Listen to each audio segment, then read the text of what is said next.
할렐루야. 오늘은 그 집이 수리되었거늘 이라는 제목으로 하나님의 말씀을 대언하도록 하겠습니다. 중국의 국가 주석이었던 모태통, 여러분 그들 말로는 마오쩌둥이라고 합니다만 잘 아실 것입니다. 사진 한번 볼까요? 예, 이렇게 생겼죠. 이 마오쩌둥이 중국을 다스릴 때 이런 일도 있었다고 합니다. 1957년 모택통은 중국을 가로질러 흐르는 큰 강인 황하강, 이 황하강이 황하라고 부르는 이유가 뭡니까? 이 흙탕물이 내려와서 황하라고 그러지 않습니까? 누렇다고 해서 이 황하를 맑게 하고 홍수를 줄여 농사를 잘 지을 수 있도록 하겠다고 치수를 하겠다는 거죠. 그렇게 하겠다며 산문엽댐을 만들 것을 명령하였다고 합니다. 댐을 만들어서 들어물이 못 내려오고 탁한 물이 못 내려오고 또 농사짓기 좋게 하게 그렇게 하겠다는 것이었습니다. 그래서 주을레라는 사람의 지휘하에 그 당시는 소련이었죠. 러시아의 전문가를 불러오고 중국 내 우수한 70명의 학자와 설계자들을 동원해서 산문엽댐을 설계를 하고는 중국 사람들을, 중국 인민들을 강제 동원하여 댐을 쌓는 공사를 진행해서 결국 황하를 가로막는 산문엽댐이라는 것을 완공을 했다고 합니다만, 그런데 시간이 지날수록 모태통의 계약과는 다르게 산문엽댐이 생김으로 해서 황하강에는 퇴적물이 쌓여서 강이 범람하는 역사가 일어났다는 것입니다. 강물을 잘 치수하게 했더니 강이 오히려 범람하는 역사가 일어났다는 것입니다. 그래서 결국 비옥한 평야였던 관중평야라는 곳이 있었는데요, 그 평야에 80만 에이크의 땅, 우리에게 익숙한 평으로 계산하면 약 9억 7천만 평이나 되는 땅이 물에 잠기는 결과가 나타났다는 것입니다. 여러분, 9억 7천만 평 하니까 잘 감이 안 잡히시죠? 과거 우리 선조들이 만석군이라고 그랬지 않습니까? 만석군, 끝이 보이지 않는 논을 가졌다. 그래서 만석군을 이야기할 때는 그 근거가 어디냐면 200만 평의 논을 가지면 만석군이었다고 한답니다. 200만 평도 끝이 보이지 않는 논입니다. 그런데 200만 평도 아닌 자그마치 9억 7천만 평의 땅이라 그러면 농지라고 하면 어마어마한 땅입니다. 이 땅이 댐을 만듦으로 말미암아 못 쓰는 땅이 되어버렸다는 겁니다. 그래 결국 그처럼 많은 돈을 들여 만들었던 산문엽댐을 만든 지 4년 만인 1960년도에 다시 돈을 들여 허물어 버렸다는 것입니다. 여러분, 이 얼마나 기가 막힌 이야기입니까? 우리말로 하면 헛수고를 한 거죠. 헛수고. 차라리 하지 않았으면 중간이라도 갈 텐데 괜히 손을 대어서 더 안 좋은 결과를 낳은 대표적인 사례로 꼽는 이야기입니다만, 그런데 재미난 사실은 오늘 본문 말씀에도 이런 내용의 말씀이 기록되어 있다는 것입니다. 앞을 보시며 오늘 본문 43절로 45절 말씀 같이 한번 읽어보실까요? 시작. 더러운 귀신이 사람에게서 나갔을 때 물 없는 곳으로 다니며 쉬기를 구하되 쉴 곳을 얻지 못하고 이에 이르되 내가 나온 내 집으로 돌아가리라 하고 와보니 그 집이 비고 청소되고 수리되었거늘 이에 가서 저보다 더 악한 귀신 7을 데리고 들어가서 거하니 그 사람의 나중 형편이 전보다 더욱 심하게 되느니라. 이 악한 세대가 또한 이렇게 되리라. 아멘. 무슨 말씀입니까? 이 말씀은 예수님께서 믿는 우리들에게 비유로 하신 말씀인데요, 그 내용을 보면 어떤 말씀이냐, 귀신이 살던 집에 귀신이 나가자 이때가 기회다 싶어서 빈집을 깨끗이 청소를 하고 수리를 했다는 것입니다. 그 이야기는 이제는 귀신이 들어오지 말고 거룩한 다른 것이 들어오라고 그렇게 했다는 것인데, 그런데 어떤 일이 일어났느냐, 그러자 이번에는 나갔던 귀신이 다시 돌아왔을 뿐만 아니라 더 악한 귀신 7가지 더불어 데리고 들어왔다는 것입니다. 더 기가 막혀졌다는 이야기예요. 좋아져야 되는데 더 안 좋아지려고 노력을 했는데 더 안 좋아졌다는 것입니다. 물론 여기서 말하는 빈집이란 우리의 모습을 말하는 것입니다. 우리의 심령을 말하는 것입니다.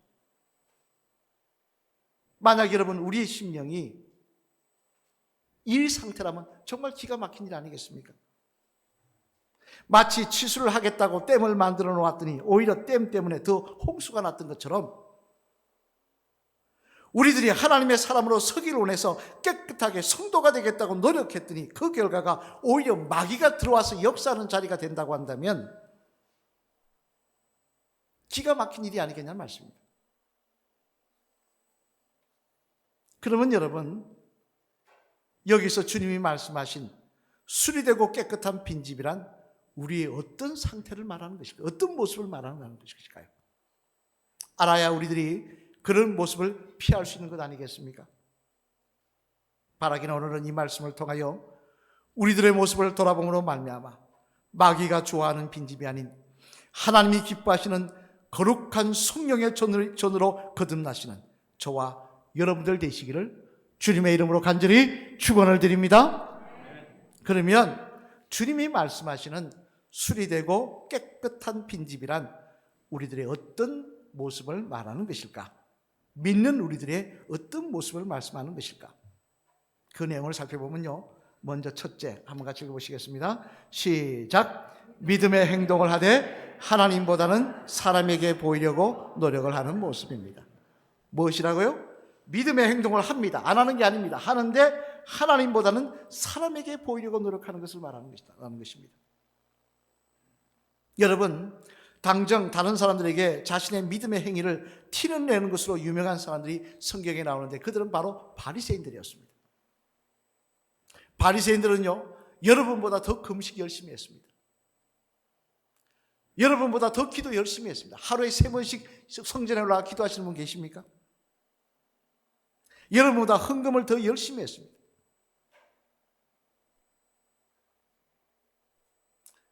그런데 재미난 것은 이들의 열심이 하나님께 대한 열심이 아니라 사람들에게 인정받고 칭찬받는 열심이라는 것입니다.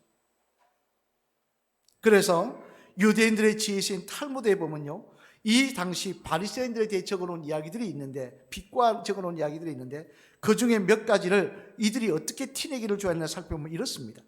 먼저는요, 일명 어깨 의석형 바리새인들이 있었다고 하는데요, 이들은 어떤 사람이냐, 꼭 선한 일을 하고 나서 자기 입으로 자기 일을 나발을 불고 다녔다는 거예요. 내가 이런 일을 했다, 내가 이런 일을 했다. 그래서 다른 사람들이 그 일을 알아주고, 당신이 그런 일을 했느냐, 이거 대단하다, 이야기를 들으면 괜히 기분이 좋아서 어깨를 으쓱하였다는 것입니다. 그리고는 만족했다는 거예요. 그래서 그들을 어깨 의석형 바리새인이라고 불렀다는 것입니다. 두 번째로 또 탈무드는 이야기합니다. 이들 바리새인들 중에는 꼽사등형도 있었다고 하는데, 꼽사등형은 뭐냐? 허리가 이렇게 굽은 겁니다. 이렇게. 왜 굽었느냐? 겸손한 척한다고 어깨 숙이고 다녀서 굽었다는 것입니다. 꿋꿋이 펴고 다니면 교만해 보이니까 겸손한 것처럼 보이려고 어깨 숙이고 다녔다는 것입니다. 그래서 남들 앞에 내가 어깨 굽은 거, 우리가 요즘 보시면 우리 연세 많으신 분들 교회에 보시면 뭐 이렇게 어깨가 굽으셔서 뭘 좀 짚고 다니시라면 기분 나빠 생각하시지 않습니까? 어깨 굽은 것이 그 흉이라 생각해서 되도록이면 그렇게 안 하려고 하시는데, 이들은 오히려 어깨 굽은 것을 자랑스럽게 생각하며 돌아다녔다는 것입니다. 겸손의 상징으로. 그리고 그 가운데 또 재미난 게 하나 있는데, 그게 뭐냐면 이마가 터지는 형도 일명 있었다고 하는데, 그런 바리새인들은 어떤 바리새인들이냐, 항상 이마가 터져 다녔다는 거예요. 여기가 깨져 다녔다는 거예요. 이걸 왜 여기가 깨져 다니겠습니까? 네? 길을 다닐 때 눈을 감고 다녔다는 거예요. 눈 감고 다니까 어떻게 되겠습니까? 벽에 가서 부딪히고 넘어져서 머리가 깨지고. 왜 눈을 감고 다니냐? 멀쩡한 눈 놔두고. 길 가다가 아름다운 여자를 보면 음욕이 생길까 봐, 좋은 물건을 보면 욕심이 생길까 봐 그냥 눈을 감고 다녔다는 거예요. 그러면서 자기가 이마가 터진 것을 자랑스럽게 생각하면 나는 이렇게 거룩한 사람이라고 다른 사람에게 보여주기를 좋아했다는 것입니다만, 그러나 예수님은 이런 바리새인들에 대해 뭐라고 말씀하셨습니까? 너 그래 열심히 거룩하게 살았다, 너 열심히 잘하고 살았다, 그렇게 말씀하셨습니까? 아니더라는 것입니다. 우리 한번 읽어보실까요? 마태복음 23장 27절 말씀 앞을 보시면 같이 한번 읽겠습니다. 시작. 화 있을진저 외식하는 바스기관들과 바리새인들이여 회칠한 무덤 같으니 겉으로는 아름답게 보이나 그 안에는 죽은 사람의 뼈와 모든 더러운 것이 가득하도다. 아멘. 무슨 말씀입니까? 주님 뭐라고 그 사람들에게 말하느냐? 그처럼 선행을 하고 많이 거룩한 척 산 것, 그걸 강조하신 것이 아니라 그처럼 사람에게 보이려고 의식적으로 믿음을 행하는 바리새인들에게 주님은 회칠한 무덤이라고 말씀하고 계시다는 것입니다. 다시 말해 그 속은 귀신의 속을, 죽은 자의 속을이더라는 것입니다.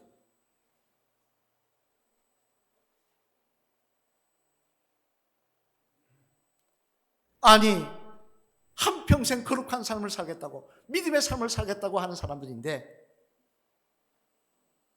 그 삶의 결과가 마귀가 역사하는 자리라고 한다면, 하나님이 받지 않으시고 기억하지 않는 자리라고 한다면 얼마나 기가 막힌 이야기입니까? 예수님 보시기에 이 무덤과, 해칠한 무덤과 같다고 말씀하시는 인생이 된다면 얼마나 기가 막힌 인생이겠습니까? 하지만 문제는 이런 바리새인들과 같이 남들에게 보이려고 믿음 생활하며 보이려며 신앙생활하는 사람들이 그들만의 이야기는 아니더라는 것입니다. 오늘 우리들 속에도 들어와 있더라는 거예요. 우리 교회 속에도, 우리 삶 속에도 들어와 있더라는 거예요. 과거 한참 우리나라 기관들과 교회들이 북한을 도와줄 때의 일입니다만, 한 번은 북한 고위급 관리가 한국 측 관계자에게, 교회 관계자에게 이런 말을 했다고 합니다. 무슨 이야기를 했더니 자신은 한국 교회가 이해가 안 간다는 것입니다. 그래, 왜 이해가 안 가느냐? 이 한국 교회가 북한을 많이 도와주고 하는데 왜 이해가 안 가느냐 하니까 하는 이야기가 뭐라고 하느냐니까, 교회는 안 다니도 그 말씀은 잘 알더라는 거예요. 뭐라니까, 분명히 예수님은 오른손이 하는 일을 왼손이 모르게 하라고 하셨다고 하는데 어떻게 교회에서 오는 물품은 한결같이 어느 교회라고 꼭 마대자루에 이름이 적혀 있습니까? 그리고 그 마대자루 쌓아놓고 왜 사진 찍자고 하는 것입니까? 자기는 이해할 수 없다 그러는 거예요. 여러분, 이 북한 관련 말이 맞지 않습니까? 다른 기관은 그렇게 할 수 있습니다. 사진 찍고 뭐 어디서 보냈다. 그런데 가장 은밀하게 해야 될 교회에서 꼭 프레임카드 걸고 사진 찍고 포대에다가 교회 이름 새기고, 주님 말씀하고는 전혀 상관없이 행동하는데 그것을 이상하게 생각하지 않는다는 거예요. 이는 또한 개인도 마찬가지였어요. 작은 봉사를 해도 교회에서 알아줘야 됩니다. 강대상 등 선물 하나 드려도 사람들이 알아줘야 됩니다. 그래서 어떻게 합니까? 꼭 보면 여기 적어놨습니다. 누구 청, 어느 님 장로청, 어느 권사청.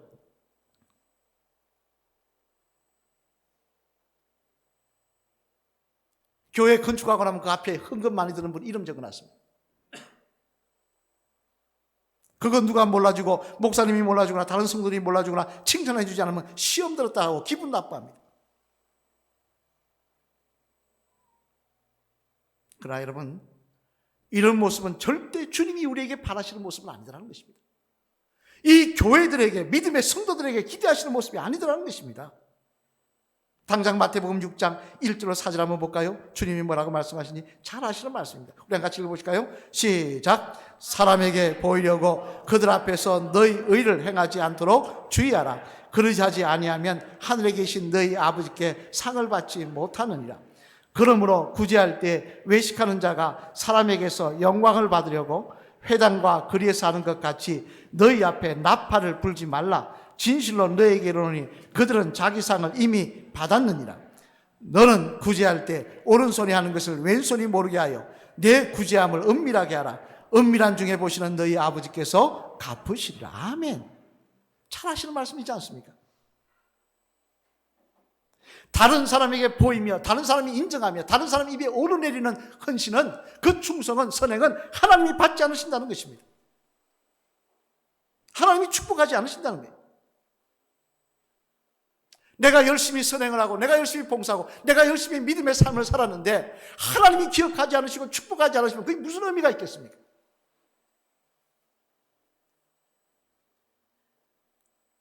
또한 누가복음 16장 14절 15절 말씀에도요, 주님이 이런 말씀을 하십니다. 우리 한 가지 읽어보실까요? 오늘 외워야 될 말씀이죠. 시작. 바리새인들은 돈을 좋아하는 자들이라. 이 모든 것을 듣고 비웃거늘 예수께서 이르시되 너희는 사람 앞에서 스스로 옳다 하는 자들이나 너희 마음을 하나님께서 아시나니 사람 중에 높임을 받는 그것은 하나님 앞에 미움을 받는 것이니라. 아멘. 뭐라고 말씀하십니까? 사람 앞에서 스스로 높임 받기를 원하는 모습, 내 이름 높이고 내 일가 칭송받고 내가 잘났다, 당신 대단하다, 그 이야기 받기를 원하는 모습, 그 모습은 하나님 앞에 상급받는 모습이 아니라 하나님 앞에 미움받는 모습이라는 것입니다. 아니 여러분, 우리가 믿음의 삶을 살지 않으면 모를까? 선행을 행하지 않으면 모를까? 주의 일을 하지 않으면 모를까? 그 일을 열심히 한 결과가 하나님 앞에 미움받는 거라면 그게 무슨 가치가 있는 것이겠습니까? 그게 얼마나 기가 막힌 일이겠냐는 말씀입니다. 따라서 우리 속에 이처럼 사람들의 눈을 의식하며 행동하는 모습이 우리들에게 있다고 한다면 이 마귀의 구름통이로 만들려고 악한 생각들 예수님으로 물러가라고 모지치는 저와 여러분들이 되어야 할 줄로 믿습니다.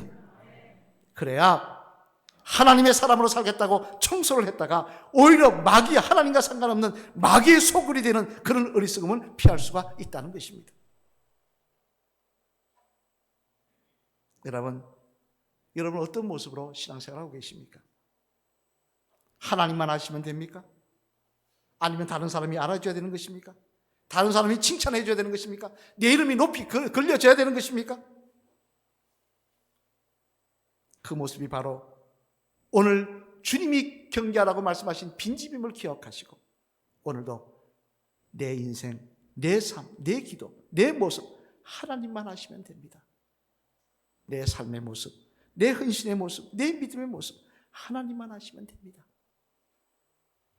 이 모습이 조아름의 모습이 되시기를, 하나님 기뻐하시며 기억하시는 저와 여러분들의 신앙의 고백이 되시기를 주님의 이름으로 간절히 축원을 드립니다. 둘째로 수리된 깨끗한 빈집이란 또 어떤 집이냐? 우리 한 같이 읽어보실까요? 시작. 수리된 깨끗한 빈집이란 적극적으로 하나님의 뜻대로 살지 않는 모습입니다. 뭐라고요? 적극적으로 하나님 뜻대로 살지 않는 모습이라는 것입니다. 우리 에베소서 4장 28절 말씀 같이 읽겠습니다. 시작. 도둑질하는 자는 다시 도둑질하지 말고 돌이켜 가난한 자에게 구제할 수 있도록 자기 손으로 수고하여 선한 일을 하라. 아멘. 무슨 말씀입니까? 간단한 말씀이죠. 성도가 되었으면 과거에 도둑질하던 사람이라고 한다면 이제는 도둑질하지 말라라는 말씀입니다만, 근데 이 말씀 가운데 주목해 볼 내용이 있더라는 거예요. 그게 뭡니까? 도둑질 단순히 하지 말라라고만 하신 것이 아니라 뭐라고 이야기하냐면 도둑질을 하지 않기 위해서 먼저는 열심히 일을 하라고 말씀하고 있고 또 더 나아가 구제까지도 하라고 말씀하고 있더라는 것입니다. 왜 그렇습니까? 도둑질 안 하겠다고 결심만 해서 도둑질 안 하는 게 아니라는 이야기입니다. 아니 여러분, 사실 당장 먹고 살 것이 없는데 도둑질 안 한다고 그게 되느냐는 얘기, 결심했다고 되느냐는 얘기입니다. 당장 내가 굶어서 죽게 생겼는데 도둑질 안 하고 견딜 수가 있겠냐는 말씀입니다. 그래서 탈무드에 보면 뭐라고 이야기하고 있느냐? 자녀들에게 벌어먹을 수 있는 기술을 가르치지 않는 것은 자녀들에게 도둑질을 가르치는 것과 같다, 그렇게 했습니다. 자녀들에게 빌어먹을 수 있는 기술을 벌어먹을 수 있는, 빌어먹는 게 아닙니다. 잘못했습니다. 벌어먹을 수 있는 기술을 가르치지 않는 것은 자녀에게 도둑질을 가르치는 것과 같다 그랬습니다. 따라서 도둑질 하지 않기 위해서는요, 먼저 결심도 있어야 되겠지만 무엇보다 먼저 열심히 일을 해야 한다는 것입니다. 그리고 또한 자신이 땀 흘려 번 물질로 배고프고 아픈 사람들에게 돕는 행동으로 적극적으로 함으로 말미암아 과거에 몰랐던 새로운 기쁨을 깨닫는 일이 우리 속에 일어날 때에 정말 도둑질에서 멀어질 수가 있다는 것입니다.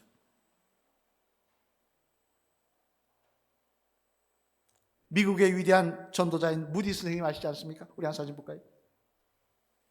이 무디 선생님 글을 읽다가 아주 재미난 내용을 본 적이 있는데요. 그게 뭐냐면 이분은 하나님의 종이었고 믿음이 누구보다 좋은 분이셨지만 그런 그에게도 의심이 생길 때가 있었다는 것입니다. 무디 선생님에게도 신앙생활하다가 의심이 올 때가 있었다는 거예요. 제가 한편으로 그렇지, 무디 선생님도 인간인데 왜 의심이 없겠어? 저와 이런 마찬가지 않습니까? 그런데 재미난 사실은 무디 선생님은 이런 의심을 해결하기 위해서 남들과는 다른 모습으로 해결을 하시는데요. 여러분은 믿음 생활하시다가 의심이 생기면 어떻게 하십니까? 어떤 분이 이야기할 때 성경 말씀을 읽는다. 어떤 분이 이야기할 때 기도한다. 근데 무디 선생님은 어떻게 했느냐? 그럴수록 나가서 더 전도했다는 것입니다. 전도하러 다니셨다는 거예요. 왜? 기도해도 의심이 사라지지 않고 근심이 쌓일 때가 있지만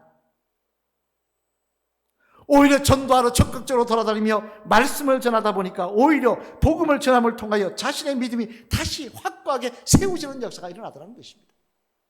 아무것도 안 하면 오히려 더 침체되고 더 낮아빠지는데 더 열심을 내니까 오히려 전도에 열심을 내니까 의심조차 저절로 사라져 버리더라는 거예요.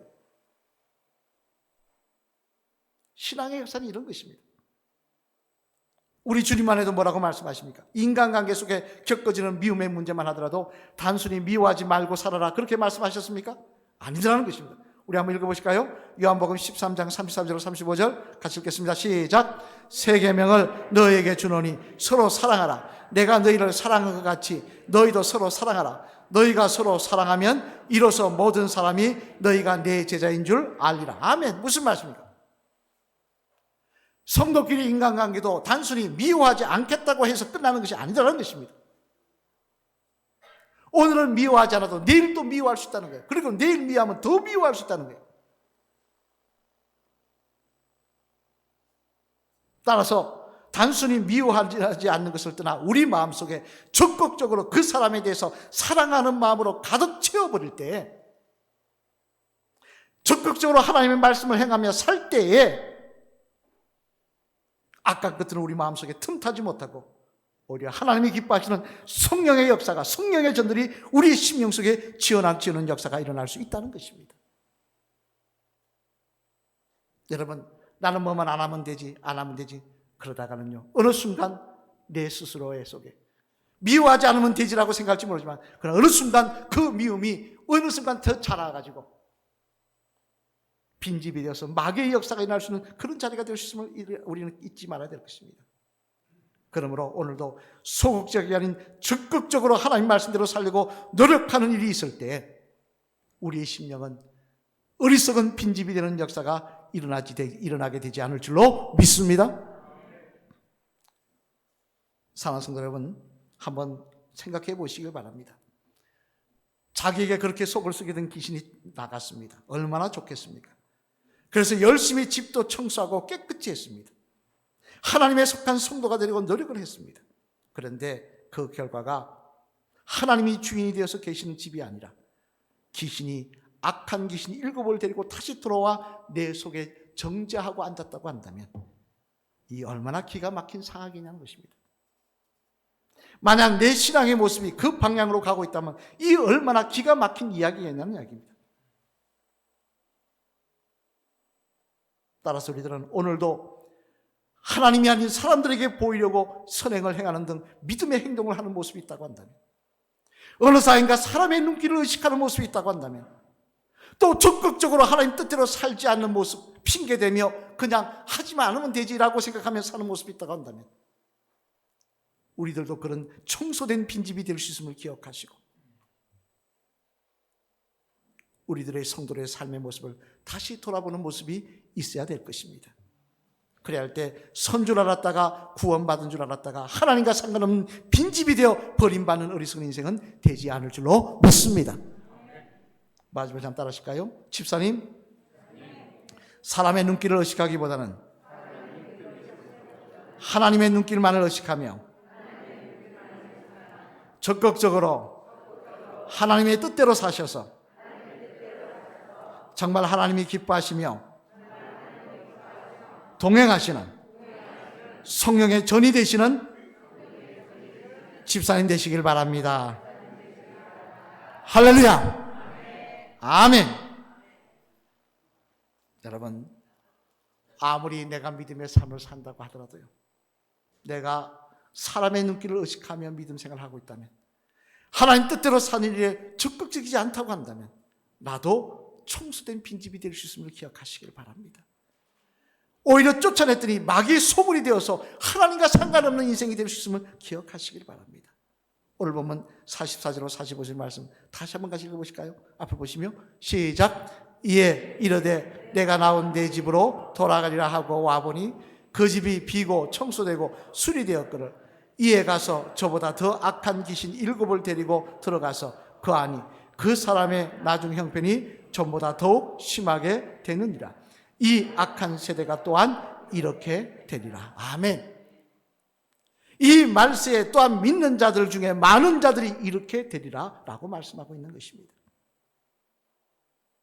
바라기는 오늘도 우리들의 모습을 돌아봐 하나님의 눈길이 아닌 사람의 눈길을 의식하며 신앙생활하고 있는 것이 아닌지, 적극적이 아닌 소극적으로 적당히 하지 않으면 되지라고 생각하며 신앙생활하고 있는지 우리 자신을 돌아보시고 다시 한번 하나님이 주신 능력으로 가득 물리치시며 이제는 하나님만 아시면 됩니다. 하나님 뜻대로 열심으로 달려가겠습니다. 결단하시는 저와 여러분 되셔서 우리의 심령 가운데 하나님의 거룩한 영이 임하시며 성령으로 지어져 가시는 복된 주의 성도들, 하나님 기억하시며 축복하시는 복된 주의 백성들 되시기를 주님의 이름으로 간절히 축원을 드립니다.